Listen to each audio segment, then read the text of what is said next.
et qui nous fortifie. L'autre résultat, le dernier que je vais souligner et nous arrêter, parce que quand c'est trop, on ne peut pas retenir. Alléluia. C'est la résurrection. La résurrection. La résurrection, bien-aimé, est perceptible au verset 12 de notre texte. Lisons pour ne pas qu'on dise que le pasteur ne nous a pas bien expliqué. Au verset 12, voici ce qu'il dit. Ayant été ensevelis avec lui par le baptême, vous êtes aussi ressuscités en lui et avec lui, par la foi en la puissance de Dieu qui l'a ressuscité des morts. Vous qui étiez morts par vos offenses et par l'incirconcision de votre chair, il vous a rendu à la vie avec lui, en nous faisant grâce pour tous nos offenses. Alléluia. C'est une merveille d'apprendre que Jésus-Christ nous a ressuscités. Je veux me répéter en disant que, en considérant l'histoire du jardin d'Éden, bien-aimé, vous avez vu qu'on était mort. Toutes les facultés divines, je veux dire que les facultés que Dieu a installées en nous, là, presque tout était détruit. Quand l'homme a péché, Adam et Ève, la mort s'est introduite. Que ce soit la mort éternelle, que ce soit la mort spirituelle, que ce soit la mort physique, tout ce de mort s'est introduit. Alléluia. Donc, devant Dieu, on n'était plus vivant. C'est pourquoi Paul dira, je crois bien dans 1 Corinthiens, il dira que celle qui est dans le péché, elle est morte quoique vivante. Le péché procure le plaisir, mais sur le plan spirituel et moral, il tue. Il tue. Quand tu commences à pécher, ta paralysie commence. AVC commence, AVC spirituel, ça commence. Ça tord ta bouche. Ça paralyse tes membres. Ta conscience est morte. Et à un certain moment, tu ne peux plus t'introduire dans la présence de Dieu. C'est pourquoi remarquez bien, les frères qui ont chuté là, ils n'aiment plus venir à l'église. Quand ils voient son frère chrétien, il évite. Mais Satan là, il est résilient. Hein? Tu le fais là, il vient encore. C'est pourquoi on dit, il rôde comme un lion. Son mouvement là, il n'arrête pas. Les mauvaises compagnies corrompent les bonnes mœurs. Quand Satan veut t'avoir là, ton peuple, ta portesse, ton enfant, ton mari même parfois, il peut l'utiliser pour te faire sortir de la présence de Dieu. Quand nous péchons là, la présence de Dieu, nous ne la répondons pas. Nous sommes insensibles. Donc le péché nous avait fait passer par la mort. Tout était décimé en nous. Notre conscience était en putréfaction. Ça ne peut pas être agréable à Dieu. On était d'une mauvaise odeur. Excusez-moi le terme. Mais c'est pour faire comprendre l'ampleur de la chose. Et quand Christ s'est présenté, qu'il a payé le prix, qu'il est mort, il est ressuscité. Quand nous mettons notre foi en ça, tout ce qui était mort en nous reprend vie. Donc, à la nouvelle naissance, le Saint-Esprit implante la vie de Dieu en nous. C'est pourquoi il serait donc contradictoire de dire qu'on est enfant de Dieu, alors que notre vie retrace une facture d'une vie mondaine. Vous comprenez? Ça n'a pas de sens. Quand on est né de nouveau, on est converti, ça se voit par les actes. Ça se voit par la parole. Ça se voit même par la mentalité. Notre manière de penser, de concevoir les choses. Mais nous nous limitons au physique. Est-ce que j'ai parlé de ça là? J'ai fait. Mais la Bible dit que tous les hommes auront à rendre compte de toute parole qui aura sorti de leur bouche. Vous comprenez, non? C'est pourquoi il dira qu'on n'entend aucune parole mauvaise. Mais s'il y a une parole qui est, tant qu'un enfant de Dieu, né de nouveau, bien-aimé, tout est revenu à la vie. La vie est née.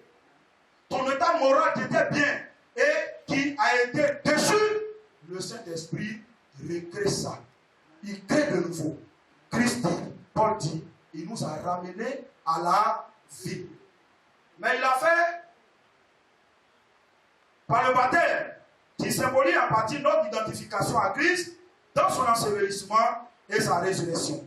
C'est-à-dire que quand une personne se présente et puis elle dit, je veux me faire baptiser, bien aimé, la personne a véritablement pris mes devants. Le résultat automatique de la foi en Christ, c'est le baptême. celui qui croira et qui sera baptisé. C'est automatique. Bien-aimé, toi qui m'entends, revoir ta position. Combien d'années tu as passé dans l'église? Tu es assis. Tu es un ancêtre dans l'église. Tu connais l'historique. Quand ils ont défini la limite du terrain de l'église, tu connais. Mais tu refuses de te faire baptiser.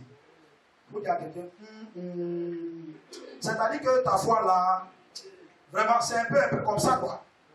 Quand on a réellement cru en Jésus là, tout pour nous, on est absorbé par le baptême. On dit non, on veut se faire baptiser pour témoigner que moi, je suis un enfant du royaume de Dieu. Du royaume de Dieu. Donc quand on dit on croit en Jésus, Dieu pardonne nos péchés, et puis ce qui était mort là, il fait remonter à la surface. Qui croit qu'il est ressuscité en Christ? Alléluia. Alléluia. Nous sommes ressuscités en Christ. Et nous devons le croire. Arrêtons de dire que nous ne pouvons pas. Quand Paul emploie des thèmes comme avec lui, nous sommes ressuscités avec lui. Et en lui, c'est profond. En lui, là, c'est par notre application de la foi en son œuvre expiatoire. Avec lui, c'est notre ressemblance à sa mort et sa résurrection. Donc, c'est des thèmes théologiques très profonds. En lui et avec lui. En lui suppose, veut dire que nous avons cru en son œuvre expiatoire. En d'autres termes, en l'œuvre de la croix. Et avec lui, de la même manière qu'il est ressuscité là, nous aussi, nous sommes ressuscités. Bien-aimé, regarde un peu le retour de ta vie. Moi, je bénis le nom du Seigneur. Et quand je réalise aujourd'hui ce que Dieu a fait de moi, je n'ai pas voiture comme les autres. Je n'ai pas de l'argent. Je n'ai bâti, je n'ai déposé aucune brique. Mais quand je mesure la portée, la teneur de la grâce de Dieu pour moi, je bénis son nom. La croix est ma source de bénédiction. La croix est ma richesse. C'est un trésor pour moi. C'est un trésor pour moi. Alléluia. S'il vous plaît, on va illustrer ça par quelque chose que le Saint-Esprit nous communique. Alléluia. Elle a combien de choses en main? Le portable là peut coûter au minimum combien? Donnez un prix comme ça. Hein. Ok, 60 000. Prenons 60 000 du milieu. Le sac là peut coûter combien? 15 000, non? Ok. On ne parle pas de l'intérêt de ce qui est contenu. 15 000 plus 60 000, ça fait combien? La Bible que j'ai en main peut coûter combien? Alléluia. Entre 10 000 et 75 000, qu'est-ce qui est bon? Qu'est-ce qui est cher? 75 000. Entre les deux là, les deux trucs ça là, qu'est-ce qui est un trésor? Qu'est-ce qui est bon? Vous avez vu, non? Elle a maison. Elle a voiture. Elle a enfant. Elle est héritière même de famille. Elle a une boîte qui est faite de pièces d'or. Moi j'ai Jésus. Entre nous deux là, qui est riche que son ami? Qui est riche que son ami? Vous avez vu, non? Moi j'ai un seul élément, un seul objet, et pourtant je suis plus riche qu'elle. C'est ça entre nous, la différence entre nous et le monde.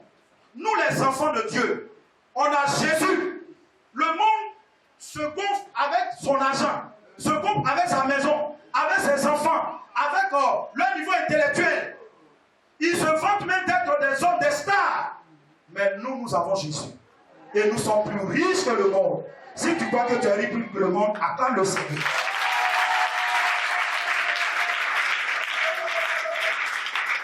Alléluia. Que Dieu nous bénisse. Bien-aimés, c'est sur ces noms que je vais m'arrêter. Nous avons abordé la définition de la croix, en disant que la croix, au temps antique, était un simple poteau sur lequel on pendait les fautifs, les bandits. Elle a évolué et avec les Romains et les Grecs, on lui a ajouté une barre et qui a donné la forme de tête à la croix. Et au temps de Jésus, nous concevons la croix comme la mort et la résurrection de Jésus-Christ de Nazareth. Cette mort et cette résurrection nous a communiqué, bien aimé, la sanctification de position. Le deuxième résultat, c'était notre résurrection. J'aimerais clarifier que notre résurrection, il y a une nuance entre celle de Jésus et nous. Jésus n'est pas ressuscité sur le plan moral parce qu'il n'est pas fait. Il n'a pas péché. Alors que nous, notre résurrection, c'est sur le plan spirituel et moral parce que justement, nous sommes pécheurs. Que Dieu bénisse sa parole et qu'il la rende vivante dans nos cœurs. Au nom de Jésus.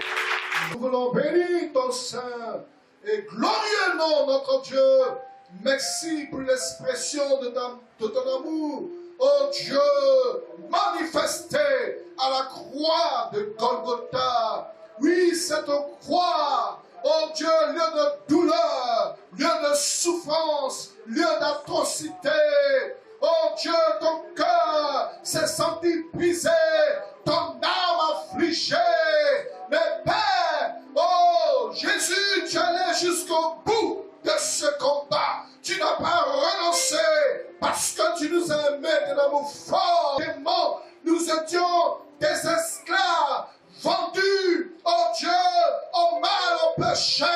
Il a fallu cette croix, il a fallu ta souffrance, il a fallu cette ton âme brisée, affligée, pour que Seigneur, oh Dieu, de cette souffrance puisse sortir, oh Dieu, une vie glorieuse, une vie éclairée par ta lumière. Merci pour la vie, merci pour ton sacrifice, merci pour le don de ton corps, merci pour le don de ta vie en offrant de bonne odeur pour apaiser le corps du Père divin. Parce que, oui, il fallait un sacrifice, oh Dieu, de cette dimension, le sacrifice de ta vie, le sacrifice de ton corps, pour que Dieu, nos péchés, notre Dieu soit expié, nos péchés soient effacés, afin de pouvoir s'engager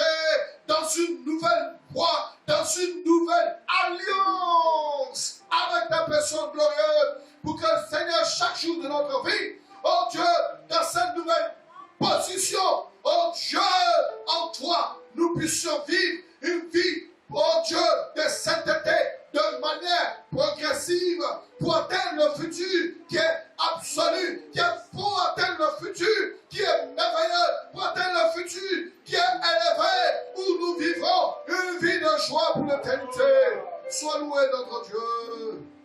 Merci pour ce que tu as fait. Permets que chaque jour de notre vie, nous soyons plus près de toi. Amène tes enfants en cette heure de la fin à se souvenir de cette œuvre expiatoire et d'aimer la vie de sanctification, et d'aimer la vie de sainteté, et d'aimer cette vie de séparation d'avec le péché. Nous sommes dans le monde, mais nous ne sommes pas du monde. Fortifie cette église de ce couple. Bénis chacun et fais éclater ta gloire. Autour de ce thème, permets que chacun, sa vie soit véritablement une forme de reconnaissance à ta personne. Que ton nom soit béni. Que ton nom soit célébré. Soutiens ton serviteur. Aide-le davantage. Afin qu'en retour, ton peuple puisse bénéficier de son ministère. À toi seul la gloire au nom de Jésus. Amen.